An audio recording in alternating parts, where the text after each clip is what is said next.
Hello, and welcome to a new episode of What's Doing.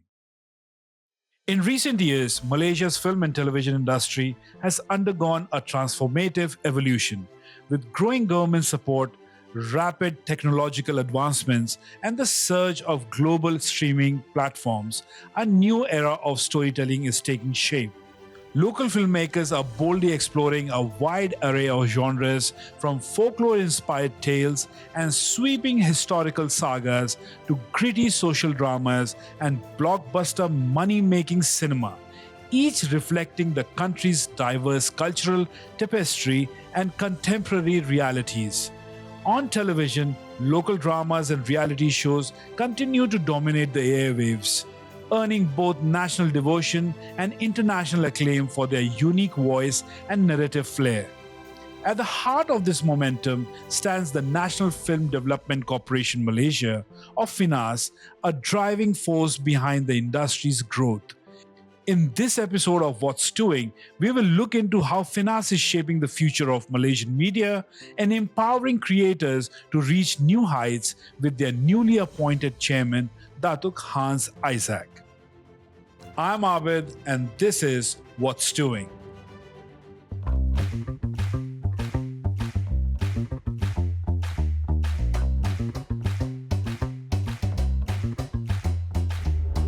Today, we welcome Dato Hans Isaac, the new chairman of the National Film Development Corporation Malaysia, FINAS, a well-known figure in the Malaysian entertainment industry. Dato Hans brings with him decades of experience as an actor, producer, and director. His dynamic career has seen him shape local cinema both on and off the screen, earning him a reputation as a passionate advocate for the arts. Now at the helm of FINAS, Dato Hans steps into a pivotal leadership role, poised to steer Malaysia's film and creative industries towards greater innovation, inclusivity, and global reach. In this episode, we will explore his vision, challenges ahead, and the transformative potential he sees for the future of Malaysian cinema and television. Welcome, Dato Hans, to What's Doing, and congratulations on your new appointment at FINAS. Thank you. Dato, Hans, man.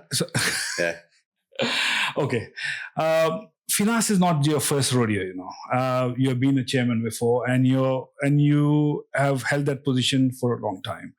And now stepping in after a solid groundwork, what Dato Azmir and Dato Kamil has done in the last 2 years. What difference do you see at FINAS between the time you left and the time you just joined? That's actually a good question, bro. I think I was chairman in 2020. Obviously, it was cut short by 50%. My duration is to serve as chairman because, number one, it was, I think the government fell, obviously, and we went through COVID. I mean, the policies that we did with the board at that time, I tried to hand over to the incoming government, but obviously they didn't even give me a second of their time. But when I came back to FINAS after serving in the Ministry of Sports for 2 years as chairman of Perbadanan State in Malaysia, and now back to FINAS again on my second term. It'll be my last term, of course, because obviously a chairmanship only you can hold for 2 terms. I saw the policies that were approved, the funding that was approved, that was actually executed. And when I went back to the office, I saw the mixed stage, the sound stage, and the policies of KWSP and SOXO were there as well. Not obviously 100% on the KWC and SOXO, but I saw it was implemented for the DKK and any government funding with FIMI or so on, that this will be implemented into the agreements when anyone took a grant. So I was very pleased by that, you know what I mean? So those are the changes I saw. The people are still the same. Only the CEO changed. Everybody else is pretty much still the same in the building. Over the last 2 years, with FINAS, we've been seeing from outside that FINAS has become more approachable and more transparent, and sharing information regularly and genuinely engaging with the industry professionals. How do you plan to build onto this momentum and take it even further? I think me coming back to FINAS created a bit of buzz with media and so on. I felt that that was because of maybe personal and my standing in the industry for 30 years and so on. And obviously serving for government as a politician and someone that comes from the arts, and then someone from the arts coming back into the industry of FINAS as well. Now, we just remember that our minister, YB Dato Fahmi Fazil, is also an individual who has been in the arts. So you have a minister who's been in the arts, the chairman who's been in the arts, and obviously Dato Azmi has been part of the system as well. Yep. So you have, I think, what you call the A-team. That's what I feel when I've gone back to FINAS. I say this is the A-team, and I think a lot can be implemented here. Obviously, we have a lot of policies that we discussed. And the day I got my letter from YB Menteri Fahmi, Dato Fahmi, he shared his direction, and I thought it was fantastic direction. So I was like, that's exactly what I want to do too, So I think we made Dato Azmi was there, the CEO as well, and we agreed upon the terms. Not many, a few. The rest, obviously, we're building now. I have a 7 policy plan, which is 7 pillars that I want to implement as chairman. Obviously, I need the approvals from the above. These are things that basically some low-hanging fruits and some big things that we would like to change. I don't know when you're going to ask me about what the policies that we're changing in the future. We'll get there, I think, later. So that's basically. But what is your overarching vision for FINAS during your tenure as chairman? I think if I want to get into that, it'll be basically pushing forward a little bit more on the gig workers policy of security, of insurance and KWSP. I think that needs to be pushed a little bit more. I think moving forward of breaking into Asia, which we have to a certain extent in the previous years, but I think there's more room there for Asia. In my town hall when I came here as chairman of the Hari event, I actually said, I've heard about the Oscars, the road to Oscars, since I think I was an actor. And until today, we have kind of not achieved it. The people who achieved it went on their own. They went to Hong Kong, went out of Malaysia, built their careers, and then made it into Hollywood. And then obviously won. Michelle Yeoh won an award as Best Actress. We've had some technical individuals who've been part of it, but obviously not highlighted in the Oscars. But a Malaysian film made in Malaysia, Malaysian content, never. So I said, I think let's put that aside for a little while. Let's focus on Asia. Let's try to penetrate Asia. And if we get past Asia, that film or those films will penetrate around the world. Great you brought that topic up, because I was going to ask you that question, because I was there at the town hall when you said that. And that was my main concern at one point of time when everybody was talking road to Oscars. I said, do road to Busan first. Yeah. Okay. You haven't cleared that road yet. Yeah. And we are looking at Oscars because we as a production company, as producers and director, with our new film, we have been sending it to all these festivals and awards. And we see how difficult it is to even break through an Asian film festival. Yeah. And that's where we learned that there's so many qualifying festivals for Oscars. Because until unless you get selected in those qualifying awards or festivals, you will not be able to even apply for Academy Awards. Yeah. So I think that knowledge needs to be shared. I just share with you that going to Oscars or Academy Awards, it's not just about a great film. It's the marketing, it's the packaging, it's the lobbying, it's the spending in marketing millions and millions of US dollars to get votes to even qualify for your last finals and so on. So we don't want to spend money like that. I think we as a government, we as an agency, we don't want to put money into something like to get branding. If we're going to get it, we're going to get it logically. We're going to get it because we deserved it. Not because we're buying votes, not because we are entertaining people in banquets and so on and giving packages and hampers or whatever. Maybe not hampers, maybe bigger things, sitting on yachts and enjoying a buffet. We're not going to do that. Yep. I wouldn't put our people's money at risk in that sense. If we're going to win it, we're going to win it fair and square. Exactly. Yeah. And the budget of our films are like $1.5 million USD, and the amount of money goes in lobbying, it goes to like $30-40 million. $30-40 million USD. Yeah, USD. So, lobbying. That part they don't promote. So that's the thing which I don't think people see, and I don't think people understand that Oscars is just not. I don't know. Maybe it's changed. I don't know. I don't go to the Oscars. I don't know. So I'm no one is to say, what I know about the Oscars. I'm here in Malaysia trying to fix everything here with our team. So they've got their way of doing things there. We've got to build our way. And, and the journey will probably meet at the end. We'll probably meet someday down the line in the Oscars together. But I feel there's a different way to get it done. I believe the films in Oscars are great films and qualified and credible to win. Yep. No doubt, lobbying or no lobbying. those films probably make like the other Irani film, they don't lobby. They don't lobby. Yeah. Yeah. They just come, win, and go Yeah. year So after year. you have to make a story that's basically people's story. You must make a people's story, and impactful that the world understands it. You know, stories that have countries that have been through troubled times, building stories around those troubled times and overcoming it. The diversity of an individual. Those are stories that the Oscars or Academy will look at for Yep. best foreign film. Yep. You know, if you're making a story about a gangster movie or, great, gangster movies in Malaysia, we make money here. That's great for the local industry. You know, I give credit to Blood Brothers. It's quality film. Yeah. Great film. I watched it. I was very impressed. You know what I mean? I only have one thing to say about the film, but I wouldn't say it here. But usually I have 10 things to say about a film, when I watch a film. But with Blood Brothers, I was like, there's only one thing I would say here, and that's basically it. And the rest is very good. We need films like that, but we also need films that will penetrate the market worldwide. Mm-hmm. This is why I think Scope has basically signed an MOU with a Hong Kong-based company, but I'm also talking to Scope to bring it directly to Beijing. So I'm in negotiation on behalf of the industry to penetrate Beijing. If we go through Hong Kong to get to Beijing, it's a double, it's two steps. Yep.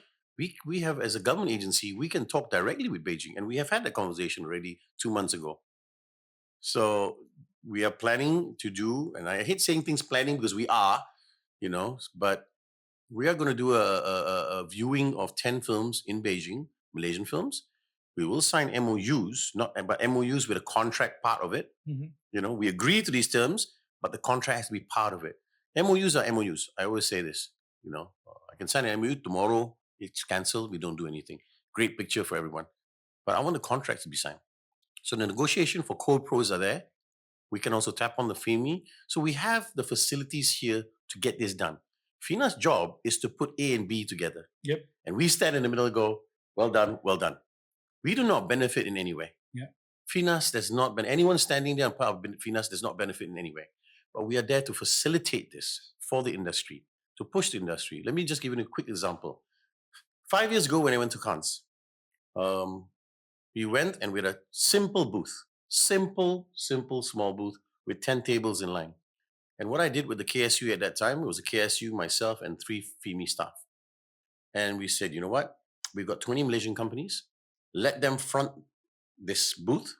We as government will stand behind them. We will show at the back of the backdrop, FIMI 30%. Show the visuals. So when people, what's this FIMI? And now when anyone stood in front of that local Malaysian company and negotiated, we will come in as an agency at the back and says, you make this deal with the government of Malaysia and the film board, and we will back this project with you. So they feel secure internationally, knowing that these local companies have the government behind them. And FINAS represents the government. Mm-hmm. We protect the funding under KK, Kementerian Komunikasi. The facilitation of everything is done by FINAS. Yep. So we should be able to support the local producers to move forward in festivals.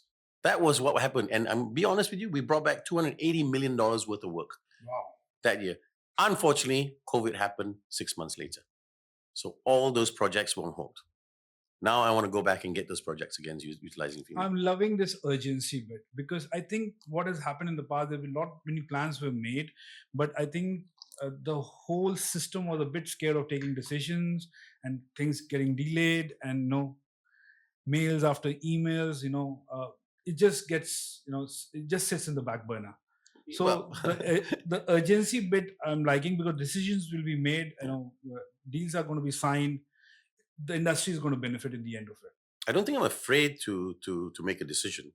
But obviously because we represent, and the chairman represents the minister as well, and the government of Malaysia, the Malaysian Madani government, I need to get some approvals as well. I need the minister's endorsement, I need the board's endorsement, and the management as well with the CEO. So if we move forward with any policy, if 10% of the industry does not want that policy, I say, sit back and wait, we're going to go.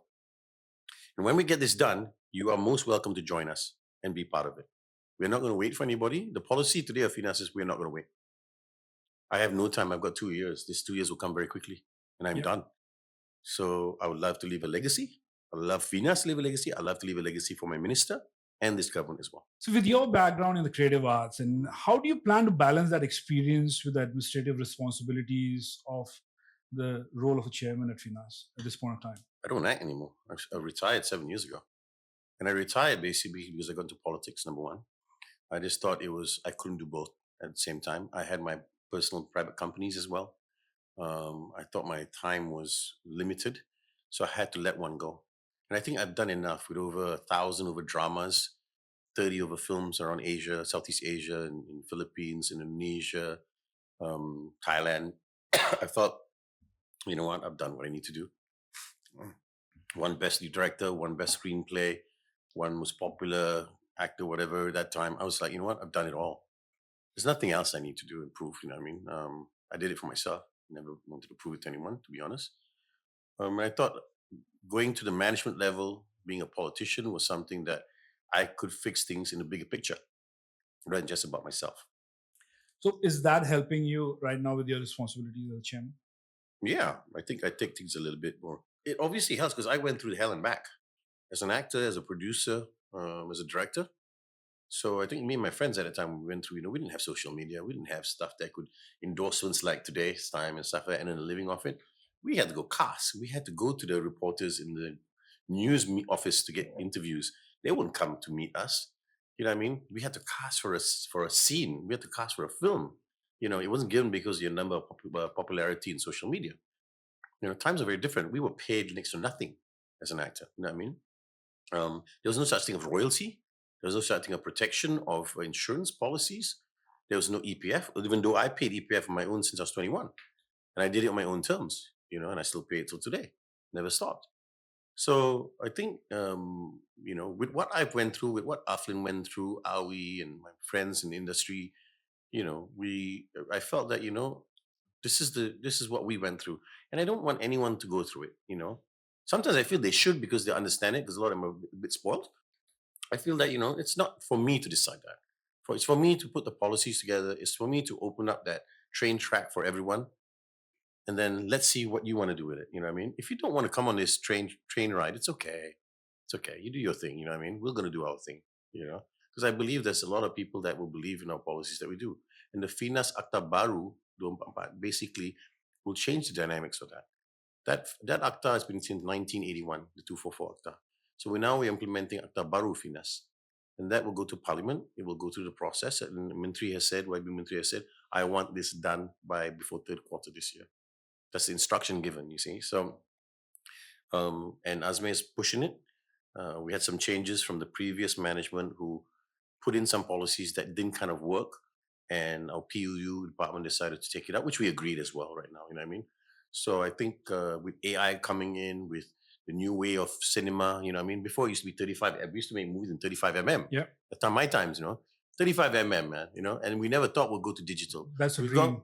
Still some people's dream. It is. I shot on 35 mm. Wow. I went to the lab at 35 mm. I edited on 35 mm, cutting, you're literally cutting the film, scene to scene, you know what I mean? Or shot to shot. In Hong Kong, in some lab under, some building under, and it was interesting times. But today it changes with digital, it changes with AI, it changes. And the policy and the act has to be changed towards today's times. And that's going to be done real soon. I think the paper's already submitted in already. And this has been taken, I think, 10 years for us to even get close to this. We will get it done this year. It's not a no. It's a maybe nothing. It's a yes, we will get it done. Great. I'm really looking forward for that one. So what are your 3 top priorities at the moment for FINAS? I think merging Asia with Malaysia. I'm not looking at the US. We're not looking at, if you get to Europe, it's fine. The US, for me, I don't even want to look that way right now. I'm not saying I'm not a fan of the US. I just feel that it's just too far for us to get there. Let's pull things closer to us. Let's be realistic about where we want to go. Talking about Oscars is fantastic. We can banter about it forever. But I say, hey, let's go to Busan. Let's go to the film festivals around the regions and try to make impact there. Yep. Let's do co-pros. We have the funding. FIMI is the key factor in our industry right now. It brings $1 billion over dollars to the industry, and it's spent in Malaysia. It's not, when people say, are they taking our money out? No, they're bringing their money in. And the work is to our Malaysian citizens. The money spent is to the Malaysian people.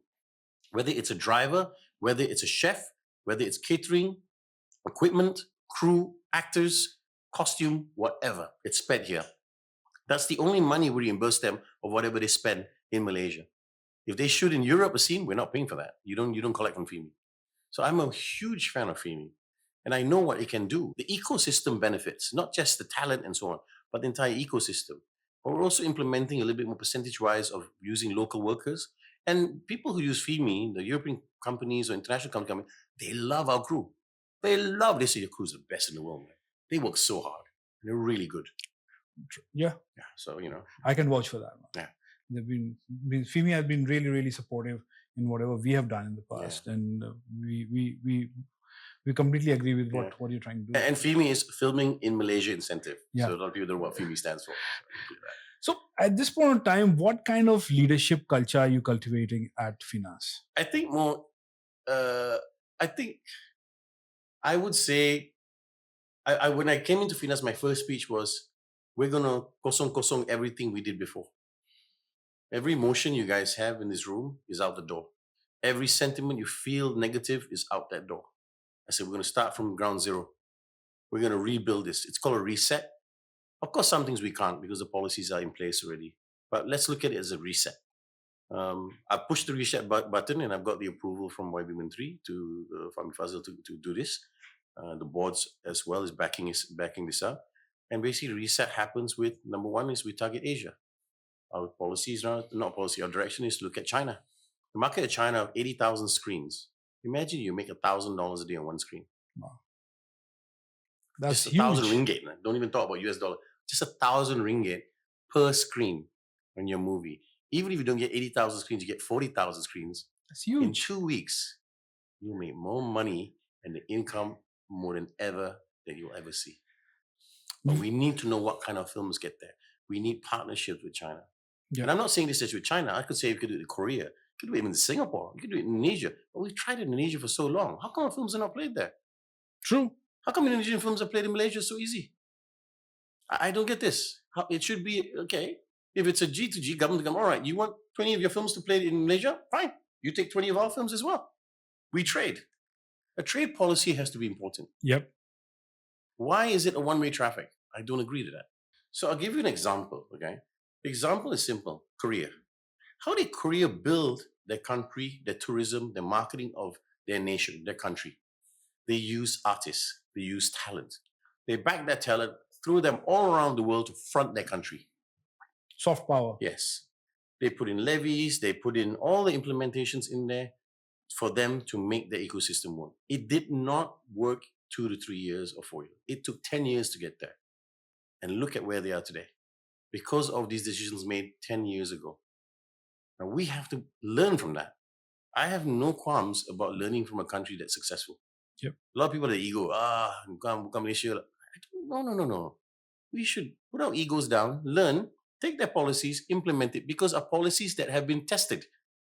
Mistakes have been done and they have empowered it to a point that is foolproof. So why can't we come in and say, hey, could you give us that template? We like to do it in our country. So, and I have no qualms about doing that, to be honest. So I also look at Korea as one of the directions that they have taken, and maybe we can implement that in FINAS as well. So at this point of time, is what you said is great, but how are you changing or implementing improvements to see the current policies around film classifications and censorship or any other? Well, censorship, you got to understand, it's not under FINAS. Censorship's under KDN, Kementerian Dalam Negeri. That's a different ministry altogether. So a lot of people think censorship is, FINAS. No, not under us. Another ministry altogether. So they have their policies on how it works. We can negotiate, but KDN has their policies as well. And their policy is to protect all our cultures and all our religions around Malaysia. We're not just a one sort of race. We're multiple races. So they have to protect the interests of the country and the people, the stability of the country. They can't let a film divide us. Yep. So a lot of people don't understand that, Sexual scenes, I get it. We're an Islamic country. We're a Muslim country. We obey by the Muslim culture as well. We have to respect them, just as they have to respect everybody else. It's an equal direction. You cannot implement something to them that you don't want to implement on yourself as well. True. So it's, we have to be fair to everybody. This is the beauty of Malaysia. PMX always tells me, Hans, go out, speak on behalf of unity, get everybody together, Hans. I don't want to see fractions, Get your people, get all your artists to talk about these things and unite people in the country. You know what I mean? He believes in that. He wants to see Malaysia united, no fractions. We respect one another equally. So I want films to do that for us as well. I want our stories to bring us together. Stories that I directed years ago were always stories about unity of our people, of youth, or a partnership. Whether it was a love story or whether it was four brothers trying to clean a window of KLCC Twin Towers. Or I made my musicals based on Moqtada Hari or Lat. Why did I invest in these brands? Because I felt these were brands about us. It was about our people, how we grew up. And some of the younger generation don't know that today because they're stuck on their phones. Yeah. Yeah. True. So content, let's talk about phones. Content now is all on phones. So short haul content is another way to go as well. Which why we say, Hans, look at the short haul content, bridge the corporate sectors with creative industry. Finances have to be, all parties have to be involved in it. Come up with a template on how the banks, the corporate sector, and FINAS, the government, can unite to do content together. That's the biggest headache I got, to be honest. To uniting this triangle. I'm still trying to crack my head how to do this. I'm nearly there, but once I get there and the board approves and Azmeh is on board with it and so on, I'm appreciative to Azmeh because we work very, very well together. Well, it shows. It shows even in person when we Yeah. met. I think you guys get along really well. We had a handshake after Mantri appointed me as chairman, and we went for, I think I was fasting month still, so he didn't have a coffee. We sat down in the cafe and I said, look, Azmeh, people are going to try to break us. Cartels, the people who've been us, will try to break us. People who've been benefiting in past 10, 15 years are going to try to break us. If anybody says anything negative about you and they said it came from me or vice versa, we call that person, sit in front of us or both of us, and we question that person face to face. None of this holding back. I've had enough of this, you know what I mean? We don't need battles between us anymore. We should be united. And we set the example today with the associations. For us to unite associations with GAFIMA, nobody could do it years ago. Everybody tried. This year we signed GAFIMA. 20 associations united under one flag. Well done. Well done. That's how it should be, actually. Because I did say to them, I said, the associations who don't believe in this, they can stay at home. We will proceed. You guys sign, we'll back you. Great. Later, they are most welcome to come on board. So how is FINAS working with the government bodies to create more filmmaker-friendly ecosystem? I think number one is FINAS has to lead it. Yeah, that's the first thing. Secondly is we have My Creative, we have the grants, we have the financial side to it and so on. Back in the day we had SME Bank banking us, banking. Obviously, people thought that SME Bank was a grant like FINAS. It was not. SME Bank funding was a fund given to them to give loans. Because I took that loan as well when I was doing RTM projects back in the day. I had to put in sinking fund. I had to put in deposits, a bond. There were so many processes to get there, and a lot of people are stuck with it because they think it's a grant basis. It is not. I pay back every cent, and I believe everybody should pay back every cent to the banks. That's how it should be, because again, the thing is that's one kind of a service which FINAS has started that, and for the benefit of the producers, because nobody can fork out that much of money for making a show, and I think that should be seen as a support system rather than just taking the money and running away with it. Yeah, that's the problem. It's short-term thinking. If you do that, it's short-term thinking. You damage the ecosystem for everybody else. It's like you go to a location, you shoot, and you don't clean up and leave it as it is. The owner of the place will say, I'm not allowing anyone to shoot here anymore because of one particular company. So if you leave the place well and in the quality that you've taken it on, other people can have opportunity to come in and shoot as well. Exactly. So you got to protect one another. When you're filming, you're not thinking just about yourself. You're thinking about everybody else that's coming in the next years to that spot, No, that's how it should be. Yeah. So FIMI has been very successful and competitive, in terms of the incentives for industry. But countries like Saudi and India now are giving way more than what 40%, I think. 40% now. Yeah. And so how will FINAS respond to that competition and attract more international projects to Malaysia? Simple. What we have here, they don't have. We have locations. We have quality talent. We have quality crew. Our cost with our ringgit is better than anywhere else around the world because of the ringgit structure, currency structure. So your dollar travels a lot more. These are things that people don't see. So we can stay at 30%. People will still come to us. We have the islands, we have the mountains, we have the city, we have the villages, we have everything possible that you want to shoot as a location. We have I think, one of the most skyscrapers in countries around the world. Well, Thunderbolt just got shot Well, because of Thunderbolt, that. yeah, exactly. They couldn't tap on FIMI because they only shot for 2 or 3 days. Yeah. So there's a certain amount of time they have to shoot in Malaysia for FIMI. So, but we got wonderful mileage. Yeah. It's been all over the internet. Yeah. So that's how FIMI works.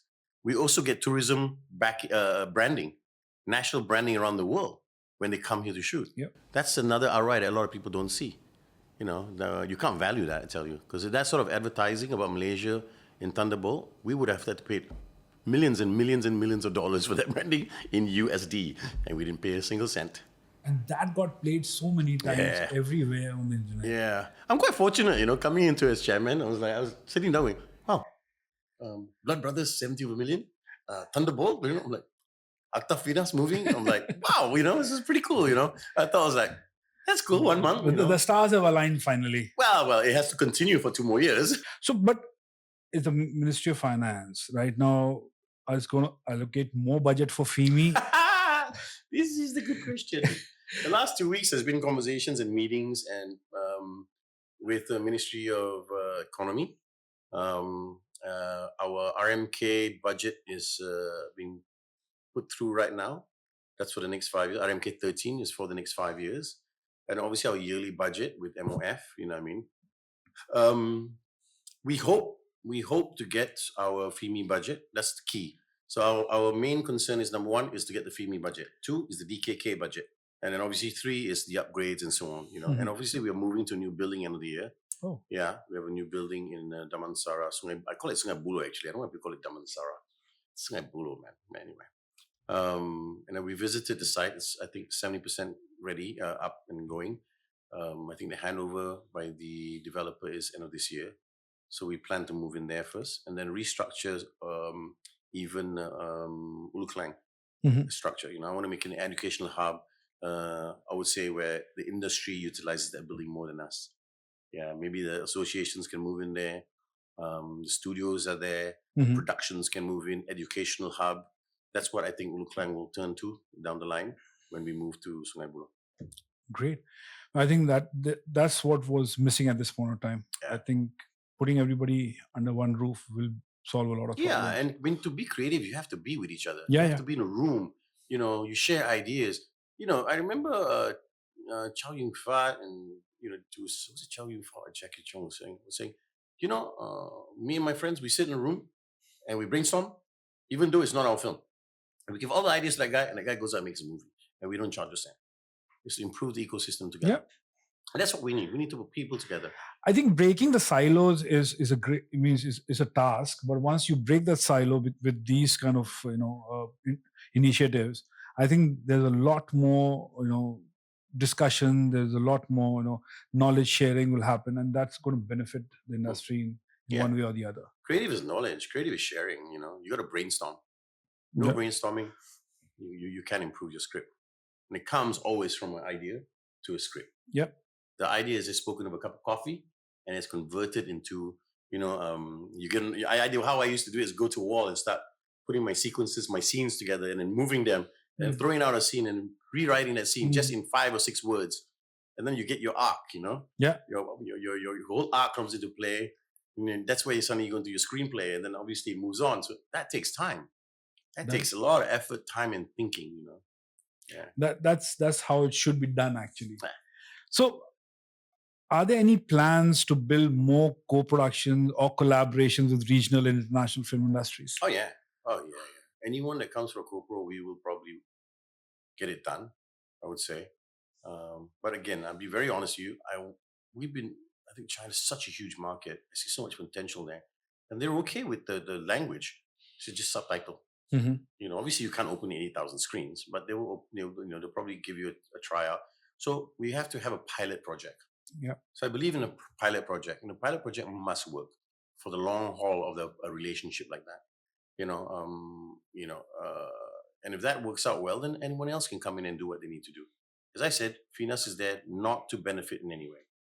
My job is to unite people, put countries together, give opportunity to our people here in the creative industry to penetrate different markets and not just things staying in Malaysia.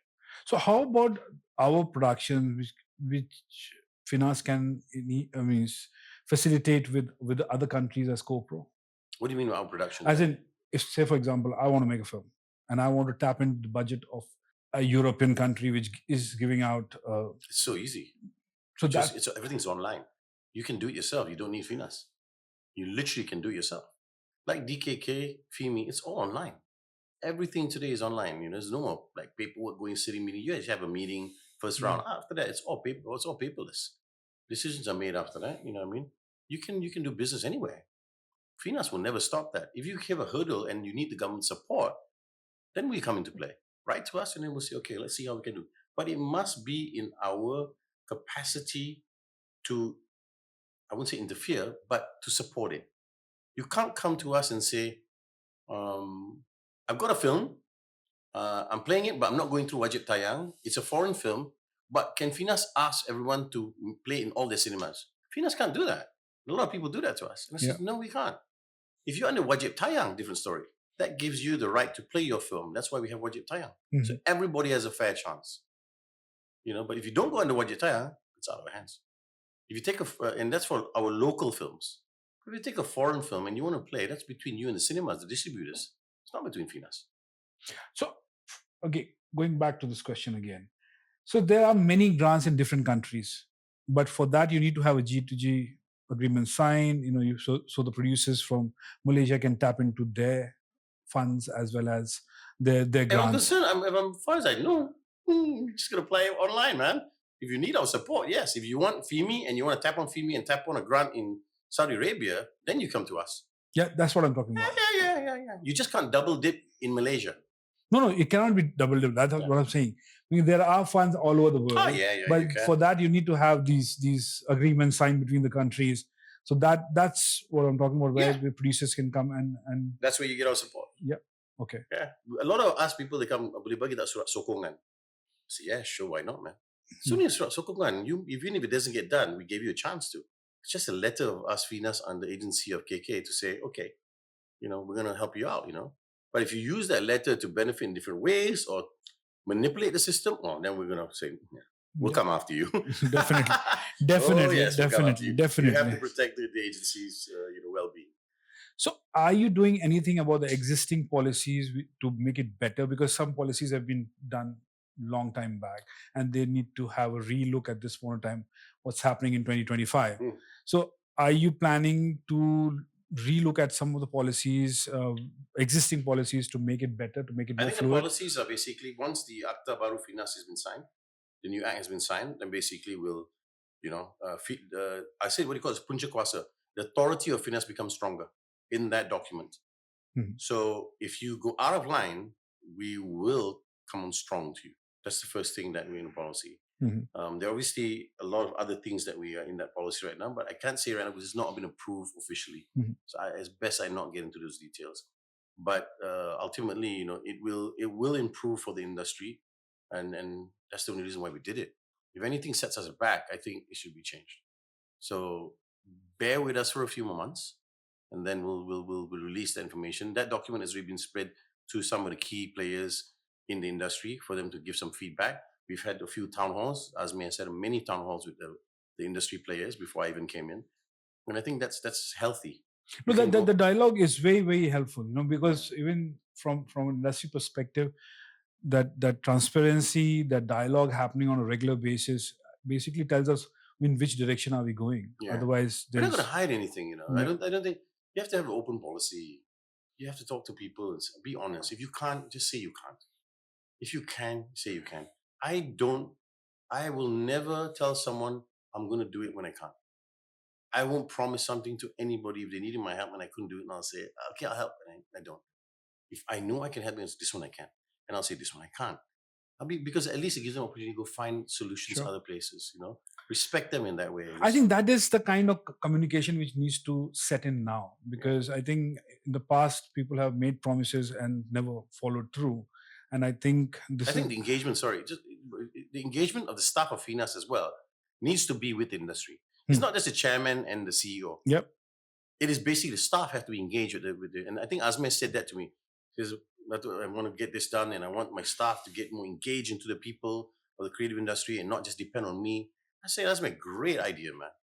Great idea. We have our latihan budgets. We go around training people and so on. This is to push the industry forward. We've been talking about FIMI and DKK grants, but we also have grants that are in different areas as well. Mhm. The latihan grant is fantastic. We have the Belia Maidani, which is coming up as well. And that's a great grant for people to be educated in digital world, in cinematography, in any direction you like to take it in the creative industry. I think we have enough. I think we already have enough. I just think we need to streamline it properly and get more results out of those little pockets of events that we do. That's how I see it. I'm just thinking, you know what? Let's go crazy here a bit. Let's not stick to the normal train track today. Let's try to shuffle things up, rojai it a bit, and then create something that's out of the norm. Because I think people also don't want to be stuck in that same train track all the time. Yep. Yeah. So I like to mix it up a bit. Well, that's good. That's good. I think that will open in a lot more doors as well as a lot more room for communication and dialogue with the industry itself. So now that you're in the driver's seat at FINAS, what's been the most surprising part of the role so far? To be honest, the acceptance of the industry towards me this time. Not to shoot anybody down, but I think a good fraction of them are actually happy I'm back, which surprised me.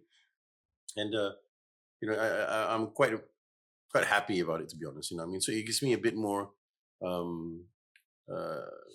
confidence. I think there was confidence for me to make decisions as well, because I know they're behind me as well. They're trying to help me out as well. You know what I mean? Sometimes I say, that we've got a lot of people that are very creative, but we need some people in leadership to be more understand the corporate sector, the financial structure, and the creative industry as well. So with me, it's funny because I'm on that fence. I'm a businessman. I'm on a fence, a weird fence, I think. I'm a businessman. I'm a creative individual, and I'm a politician. That's crazy. Wow, that's a crazy weird. Mix. That's a mix that not many people have, man. Yeah. So I kind of I'm a triangle, but my fence is a triangle, and I think that's something that's needed. You need to understand government's direction and policies. You need to understand the creative industry, and you need to understand the business world for this to work. Creative, you can't drive the industry just of creative. You also need the business and the financial backing and understanding. It's a business, guys. Yeah. It is a business. Bottom line is the money has to come in. Yeah. The investors need their money back. If not, you kill the investor off one go and you'll never see him again. Yep. You want an investor to have a longevity in the industry. You want to create investors. You want to create producers. I think we need great producers as well. Don't even talk about script writers, actors, and directors. We need great producers. The producer actually fronts the project. He or she is responsible for that. People are just mortgaging their houses to make a film or make a show. I've lost money making movies. I've made money making movies. I've felt it all. I felt my movie play for 3 days and the next thing it's out. After budget time 3 days, didn't hit the percentage, my film was out. I've been through censorship, a film that I directed, created from my brain, and censorship cuts 12 scenes out. And my story is like a jigsaw puzzle that has no picture. And I'm like, okay, I've built this jigsaw puzzle. Now I've got 12 holes in this jigsaw. Nobody's going to understand what picture this is about. And that was my last film I directed. Oh my God. And I said, I'm never going to direct again. That was my turning point as a director. I said, I don't want other people to go through this. So everything that I've been through eating Maggie mee and couldn't fill up my motorbike gas to get to location. I've been there. I've been through economic crisis back in the day where we didn't have jobs and industry collapsed. I've been through COVID where we didn't have any jobs. I've been through everything. I'm still here. I don't want the next generation or the younger generation to go through something like this down the line. I want to make sure they work hard, they respect the industry. You need to respect the industry. That's lacking right now. Mm-hmm. People do not respect this industry, and that annoys me to a certain extent. We earn a living. We're talented. We work hard. We work harder than anybody else. 16, 20, 22 hours a day on set. We don't sleep for days because our mind is thinking. We struggle to getting through, our finances sometimes, you know what I mean? Even though, because a project takes a year, you only get it paid probably for 4 months, but you as an individual has to work a year to get it done. People don't see that side of the story. True. They just see you on set, directing or acting. You don't see the build up towards that, the prep towards that film, you know what I mean? We're a professional industry. And anybody who says otherwise, you can have the argument with me because you'll never win it with me. We are a professional industry. The only thing is, just because we pay taxes. All creative people pay taxes like anyone else. Yeah. I've been paying taxes since I'm 21. Never missed a year in my life. I paid taxes. I pay myself EPF and SOCSO. That should be implemented. Why can't the producers pay that for their workers? The gig workers need to have a different policy in EPF. We have our main policy, which is Parliament has dictated. But we need a policy that works for gig workers, maybe on a 12% share, 6 and 6. Employee, employer. Yep. Not do the 24s, 24, 12, and 13, if I'm not mistaken, for 25. But we need a smaller policy that's driven. So EPF can also protect the gig workers. If you're a corporate sector working for Petronas, you have the normal way of EPF and SOCSO. Yep. But then if you're a gig worker in decline, okay, it's 50% of everything. SOCSO can be paid. How much is SOCSO? Berapa ringgit je? Takkan you cannot afford that, man, as a producer. EPF, it comes off the contract you're going to pay. I have to pay it as well. I'm going to work on it. Why can't you pay my share portion? Because one day when I'm retired, I have some security to live off. Yep. I don't want to I see so many veteran actors today who are struggling for work. This should not be the industry. In the US, if you're 50, 60, you're prime, man. Yeah. You're prime. In Malaysia, you're struggling calling, ada kerja for 200 ringgit, whatever you get paid, apa-apa pun boleh. No, they should be paid equally as any other actor of the minimum wage. So I disagree with these structures. These are structures I like to change. So now you're an enabler rather than a gatekeeper for FINAS. Let me share with you an idea that I came up with a few weeks ago, and I ran it by YB Menteri, and he's agreed to it to be papered. It's not going to be implemented yet, so I have to be very careful when I say this, because if not, I'll shoot myself in the foot. I threw him an idea. I said, YB, I said, I feel bad that we have done our DKK, but it goes to companies, but it's always about kind of different stories and so on. But where are the veterans in this? He said, what do you mean, Hans? I said, veterans need to work. Yep. We have a grant. Why can't we give 10 projects to veterans, 60 and above, from the director, actor, cinematographer, scriptwriter, producer, makeup artist, costume? They are veterans. They can even make veteran stories. And we put a good EP to look after the project. And they will start working. Each veteran gets 2 of these projects maximum. We have 10 projects. Let's do a pilot first. Because Hans, go to KSU, talk to KSU, see whether it's done, whether DKK can be approved this. Because DKK is under KK. KK runs it, Kementerian Komunikasi, not FINAS. We are just the vehicle in between. The money is actually Kementerian Komunikasi. So he's verbally agreed. Now we want to put this to paper and try a pilot. And if this works, I get the veterans back to work. That's a fantastic idea. And they get SOCSO and EPF. Well done. And it works. So Sarima came to me and said, we want to do woman empowerment. We're going to do a story about women empowerment. And I said to Sarima, women empowerment? And then you got guys on the set? No, we'll fund this if it's all women. 100% women, except the male actor. That's the only one I allow you to put in the set. Other than that, I want the editor, I want the scriptwriter, the makeup artist, the caterer, all women. Then you talk about women empowerment. So I want to see a woman, then I can market that as a women's film, women empowerment. This is what they came up with. Equally as good as, or maybe better than anybody else. We have to try different things. We can't just sit here and go, okay, here's the grant, go make a movie. Nah, I come up with ideas. That's what I'm good at. No, it will be implemented also. Yeah. I mean, the boss's Menteri's approval. I cannot sign that off. Yeah. So I just to say this, it is in a process right now for that to be done. I hope it'll be approved, and KK will agree to this. I hope this is the first time you're talking about this. This is the first time. Great. We got a news flash. Yeah. So tell me one thing. Now let's take it to the other side. East Malaysia. Just give me a Sabah. So is there enough representation from East Malaysia and other native language voices in our local content? There's enough. I just came back from a town hall, and I told him, I said, you know what? Stop thinking of you guys as Sabah, Sarawak, and the Semenanjung on the other side. First thing you need to do is stop this bridge. You are Malaysia. Semenanjung's Malaysia. You guys are Malaysia. We're all united here. We're gonna make this work together. Okay. Some questions about distribution, and I said to them, but we have wajib tayang. If you want to go internationally, we can't really help you on distribution. You got to make that deal on your own. But locally, we can. Two, a lot of them want to obviously have their culture and arts behind them. That Sabah and Sarawak. I think great. Other people around the world don't know this. This is something that can be sold. But come up with a story that's marketable. Come up with a story that's impactful. Don't come up with a love story. That's not going to travel. Don't you come with action? Not going to travel.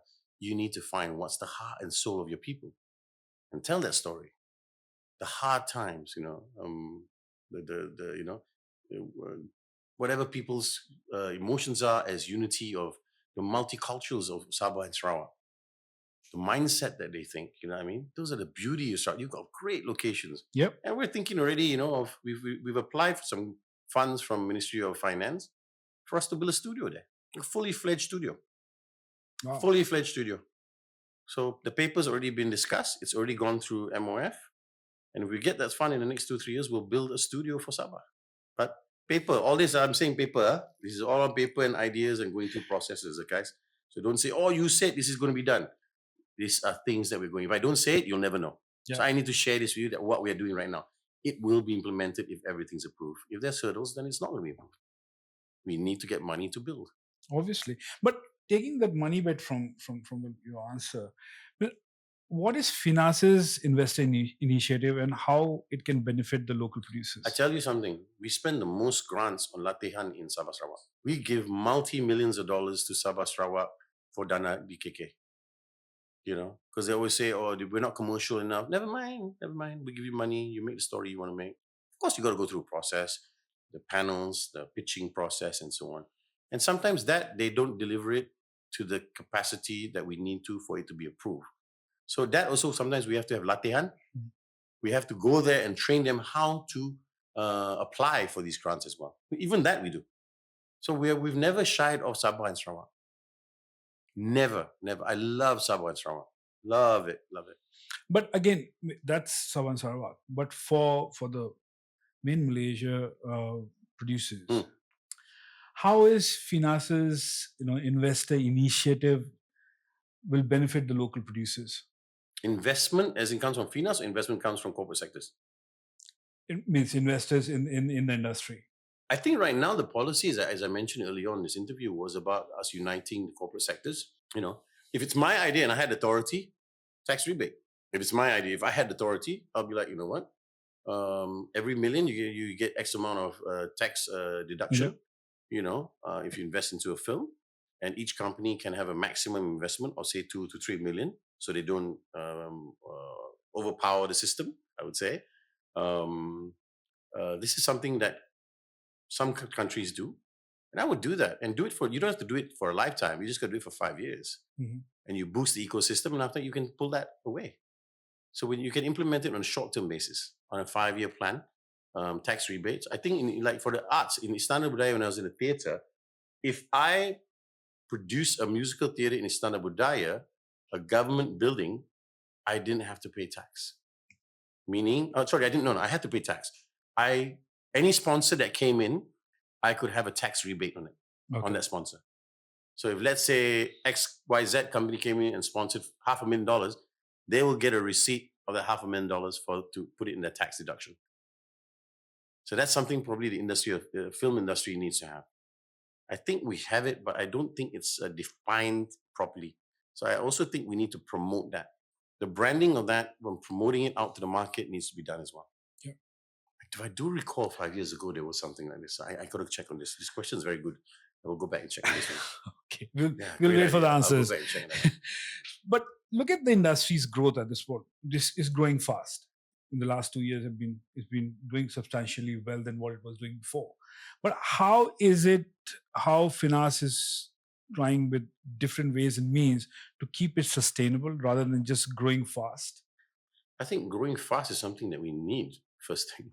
I don't think there's a problem growing fast. No, there's no problem. Yeah, I'm saying, how can it be sustainable in the next 5 years or 10 years? The market is never always going to be one sustainability. It'll never be a line that's going to do this. A market is always going to do this. The first cut when an economic crisis happens anywhere around the world is entertainment. Yep. That's the first cut budget that goes out the door. So we hope with the initiatives of my daddy government that the economy was growing, and this will help us in the creative arts as well. So I feel that right now we're pretty good. You know, the boss is doing a pretty good job right now for the economy and so on, making deals around the world to sustain the country, you know what I mean, financially. And with that, it helps. People don't realize indirectly, it helps the creative industry. Yes.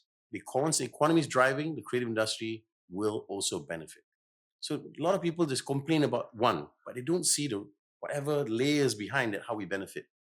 True. So these are things that sometimes we should consider a little bit, you know, and not complain all the time. You know, I'm not a complainer. I just get things done and fix it. So I think, you know, so the sustainability,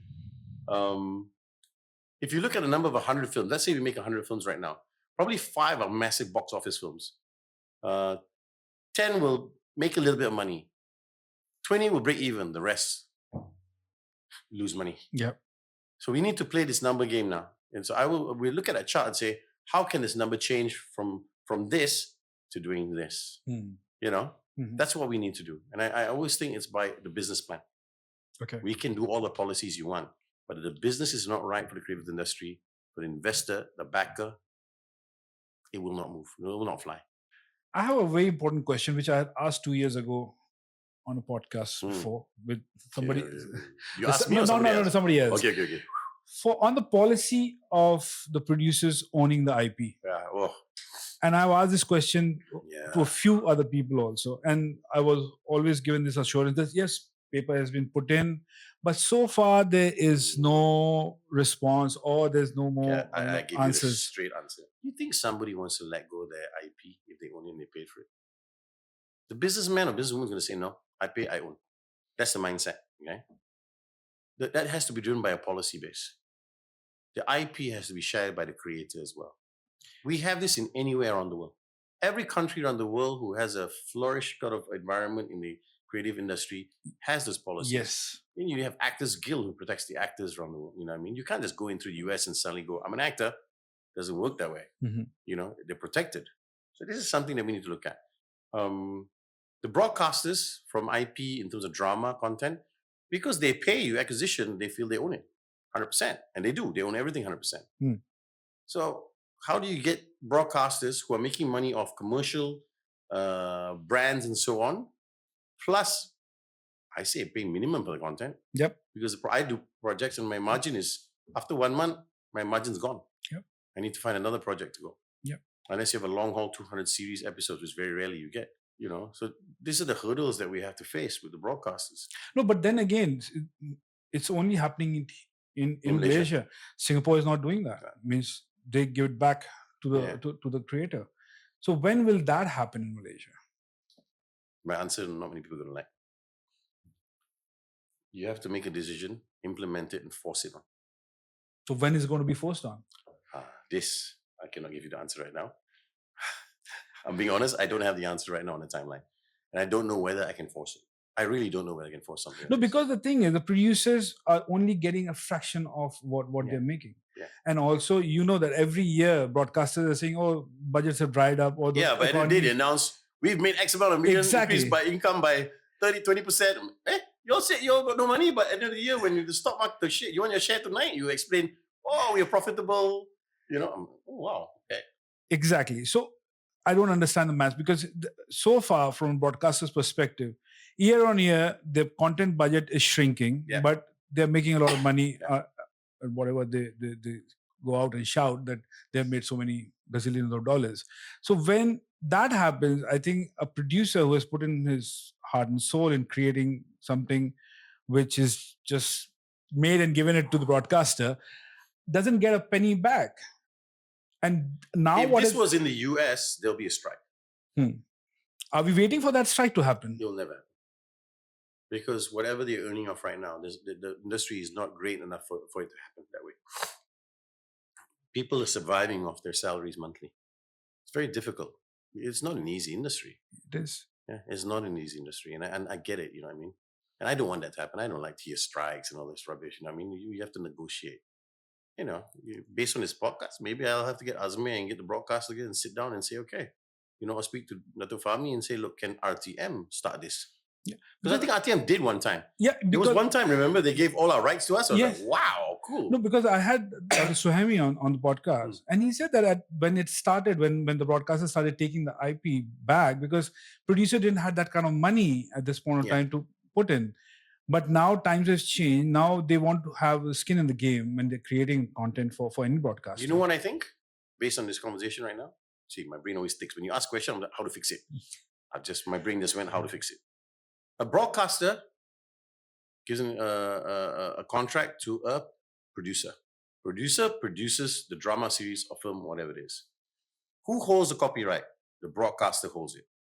What an agreement should be is the individual that made that content can also sell it around the world, but on a 60-40 basis. That is so there. You create the contract. That is there. I mean, some of the broadcasters, they have that. But again, the thing is, if I want to do a spin-off, if I want to make a second season, if I want to, you know, I don't have any skin in the game. Yeah, but you see, my friend Aflin created some programs and he owns the copyright. He owns the brand name and the IP or the character and rights.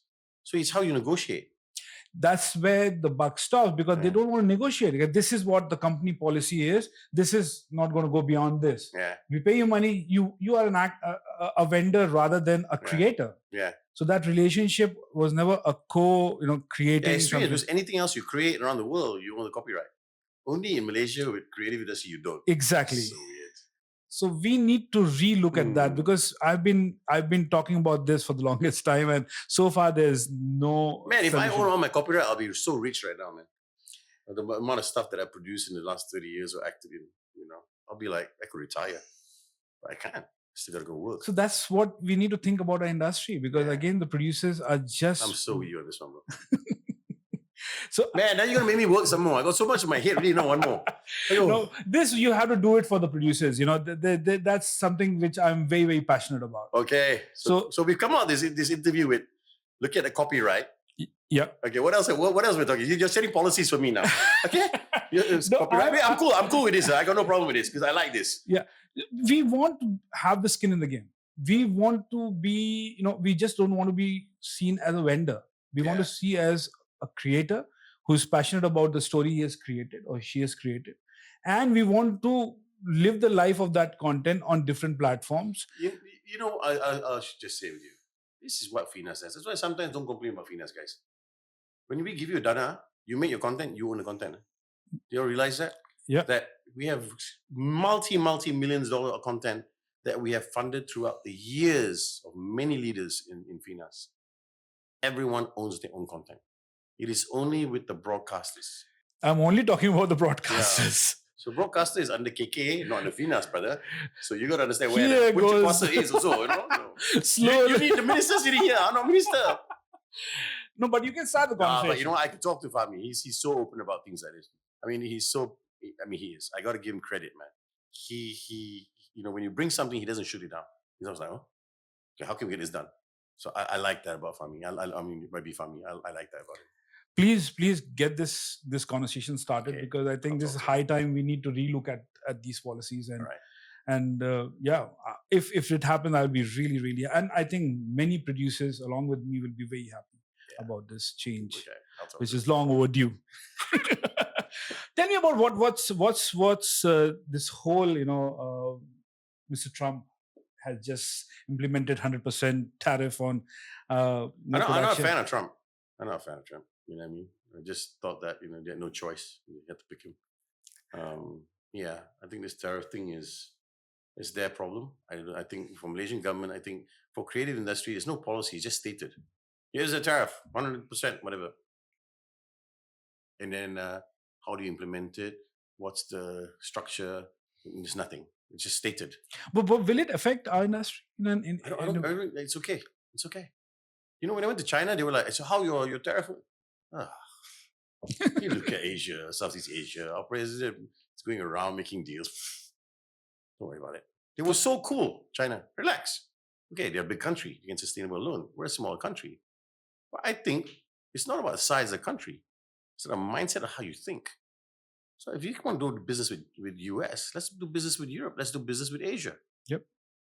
Let's do business so many areas to it. And if the US wants to come to business, that's fine. Let's do it.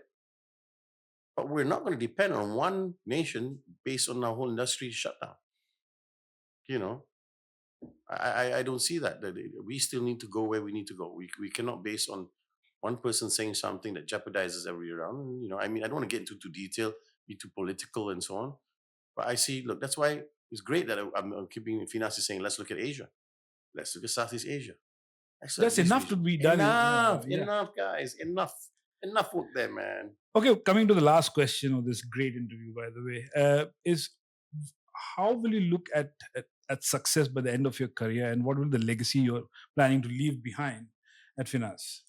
I know it's very early to ask this question, but again, we will revisit it after 2 years. But right now, what are your plans, and how do you see success by the end of your? You know what? I've never thought about it because we're in the process of getting things done. I've never looked at the end. I'm looking at what's now, right in front of me, right now, today, tomorrow, and what I have to handle today and tomorrow with Azmi. You know, Azmi he's got a lot of responsibility on his shoulders right now as well. But I'm glad he's making decisions and he's stern with his decisions, which is what I like in him. And we communicate on a daily basis. So it's not my legacy. It's going to be Azmi's legacy. It's going to be mine, the board, this minister, and so on. It's a team effort. It's not a collective legacy. It's not a Hans Isaac, how I look when I leave FINAS and so on. It's going to be YB Fahmi. It's going to be me, Azmi, the board of directors that are placed, and even the FINAS staff.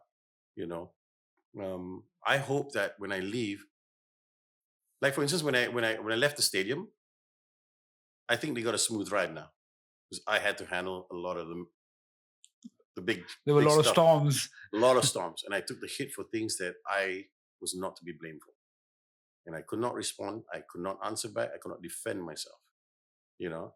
And I took it. And I said, you know what, team player, I'll take this hit for everyone. It was none of my doing. You know, I've had surat layangs in stadium about what I do and so on.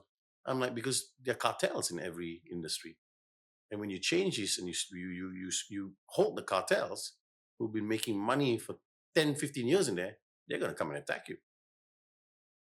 Definitely. And I knew it. Everywhere I go, if I'm going to clean up or do something, I'm going to be attacked.